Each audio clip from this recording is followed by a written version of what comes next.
Você tem clientes fiéis? Tudo bem? Eu sou Matheus Terra, criador do Advocacia Simples, e esse vai ser o nosso tema de hoje.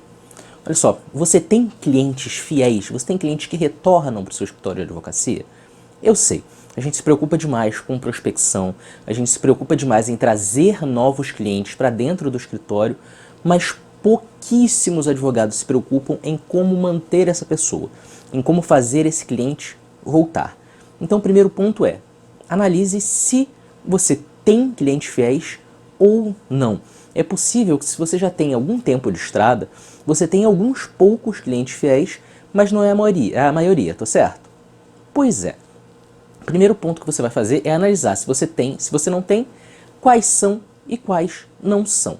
Quando você conseguir fazer essa identificação, comece a analisar primeiro os seus clientes fiéis. Por que eles são clientes fiéis? Por que eles retornam? O que você faz de diferente para essas pessoas que leva elas a voltar?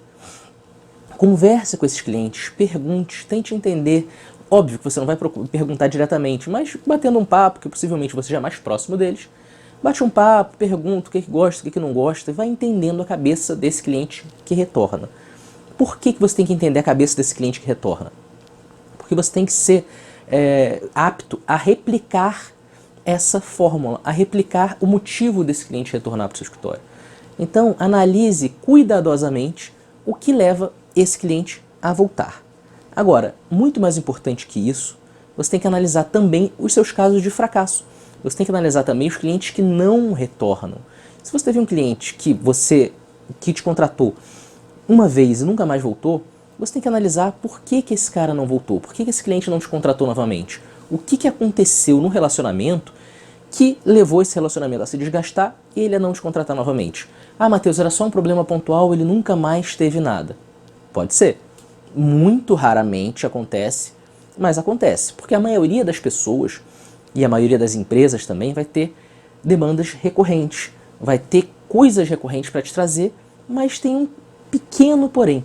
Você tem que aprender a identificar, a ouvir esse cliente e entender quais são as outras demandas dele. Porque geralmente, como a gente está na correria do dia a dia, a gente quer resolver o que apareceu, mandar o cliente embora. Resolver o que apareceu, mandar o cliente embora. Se o cliente te liga, então, você está no meio de alguma coisa, vai olhar, não quer falar com aquele cliente, não é verdade? Quanto menos você fala com esse cliente, quanto menos você entende as necessidades dele, menor é a chance dele retornar. Por isso, fique muito atento ao que o cliente te fala.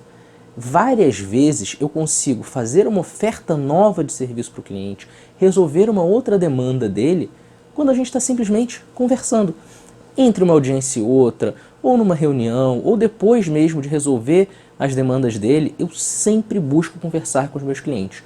Quanto mais eu converso com os clientes, mais eu entendo eles e mais eu vejo o que eu posso oferecer, se eu posso oferecer. Eu também entendo o que eu estou fazendo certo, o que eu estou fazendo errado, aonde eu preciso modificar o meu atendimento para que esse cliente volte. Só que, para fazer isso tudo, é importante que você identifique qual é aquele cliente que entrou e voltou, qual é o cliente que entrou e não voltou, quais ficaram no meio do caminho, por que ficaram no meio do caminho, retomar o contato com essas pessoas. Não custa nada mandar um e-mail: poxa, fulano, vamos tomar um café, passa aqui no escritório, ou vou passar aí na tua empresa para a gente conversar, se atualizar. Não é para oferecer nada, não é para tentar vender nada para ele, é simplesmente para conversar. Vai com o coração aberto, vai disposto a falar, vai disposto a se conectar com a pessoa. Porque no final do dia, pessoas contratam pessoas. Se o cliente não se conectar com você, se ele não tiver uma relação boa com você, muito possivelmente ele não vai fechar outros negócios com você.